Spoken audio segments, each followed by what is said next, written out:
So this is Ryan Bridge challenging, not challenging, just asking, but it comes across as a challenge because politicians say things in an election campaign that they'll never do. And this this feels like it's a bit of a cornerstone legislative change, a policy that ACT want. But when Ryan Bridge uses some of the same terminology that David Seymour uses, he says things like, well, I don't know if that rhetoric's, so helpful here. Like that was what he's been using right the way through the election campaign. So let's have a listen to what he had to say about the 15,000 public servants that are going to need to pack their bags. David, should the 15,000 public servants that you spoke about in the election campaign be packing their bags? Well, no. I mean, there's no suggestion that people are going to, lose their job tomorrow. What is going to happen is that Didn't you say by Christmas you'd be firing people? What I've said is that a lot of people have contracts where they have 6 months redundancy, where actually, you're going to take some time. We're not just going to randomly get rid of people. What we're involved in is saying, how is it possible that we've got 30% more people in the core public service? But worse results. So these 15,000 people who were a bit nervous during the election, probably voting Green in Wellington, I imagine. How long do they have? How long? Give them a time frame for when they'll all be fired. Well, I think your rhetoric's not that helpful. I think what Whoa! Get him, did you hear Chloe. that? But Did you hear that? David Seymour, of all people, saying your rhetoric is not that helpful. David Seymour is rhetoric. Saying your rhetoric, the person who's used more rhetoric than anybody else through this election cycle, David Seymour, saying your rhetoric is not helpful. And I think you'll find Ryan Bridge then points out that this is actually your rhetoric from the campaign, Mr. Seymour. Give them a time frame for when they'll all be fired.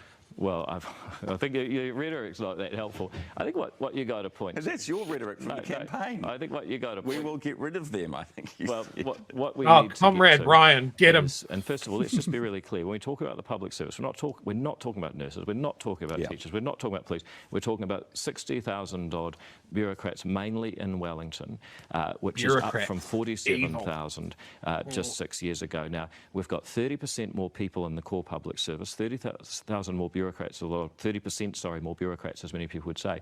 But do we have more kids at school? Are they learning more? Are the roads better? None of that's happened. All right. So we're going to have to get more efficiency because every household and business is doing it.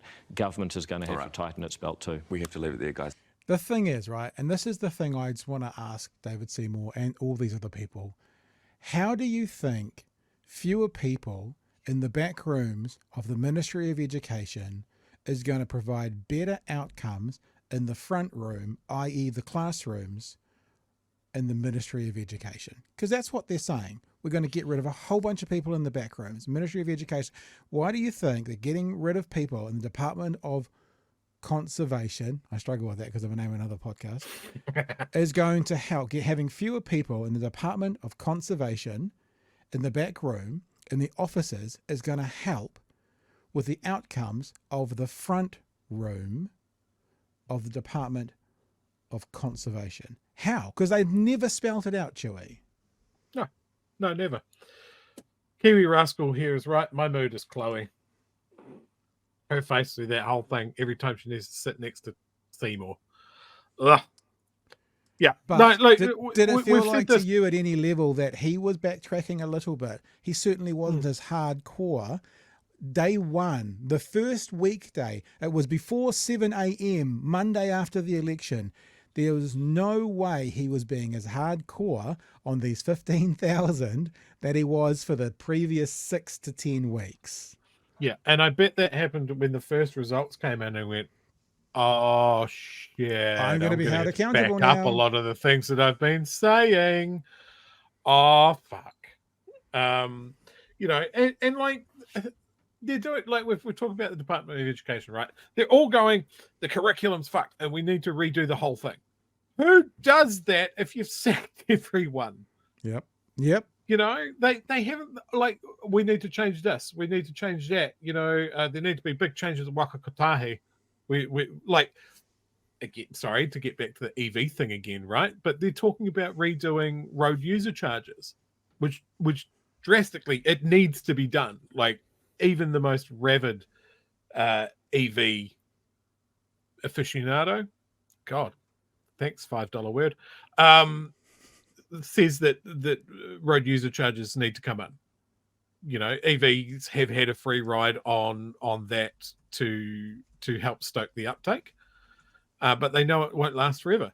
What an excellent opportunity to completely redo road user charges. And one suggestion I saw was that you take the tax out of petrol completely, Right. and get all vehicles on road user charges. That'd be a massive undertaking. It'd be the right one, in my point of view. But you need people, you need policy wonks to come in there and come up with that policy and close all the loopholes and make sure it fucking works. They're the back office people.